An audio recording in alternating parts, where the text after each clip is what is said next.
Hello guys, welcome back to my channel. সবাই কেমন আছো? আশা করি সবাই ভালো আছো। আমিও খুব ভালো আছি। তো আজকে আমি চিংড়ির শুটকি ভাজা করব। তো এখানে শুটকিটা ভেজে নিয়েছি, কড়া বসিয়ে টমেটো দিয়ে লবণ দিয়ে ভালো করে ভেজে নেব।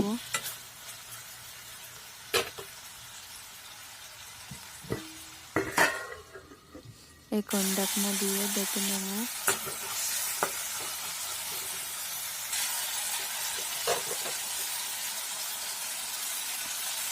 টমেটো ভাজা হয়ে গেছে, দিয়ে দেবো কাঁচা লঙ্কা,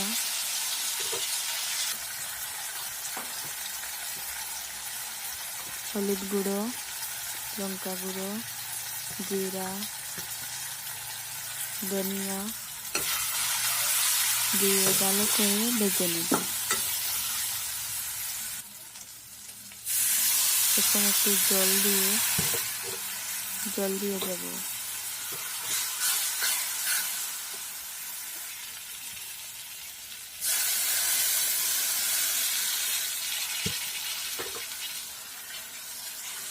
এখন ভেজে রাখা চিংড়ি দিয়ে দেব।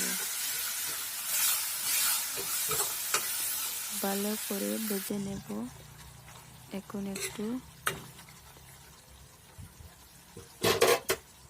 ধনিয়া পাতা দিয়ে দেব। তো গাইস, আমার রান্নাটা কমপ্লিট হয়ে গেছে। তো আমি এখন নামিয়ে নেব। যদি আমার ভিডিওটা তোমাদের ভালো লাগে থাকে, লাইক কমেন্ট শেয়ার করবেন। আর প্লিজ প্লিজ আমার চ্যানেলটা সাবস্ক্রাইব করবেন, পাশে থাকা বেল আইকনটি প্রেস করবেন। তো আবার দেখা হবে অন্য কোনো ভিডিওতে।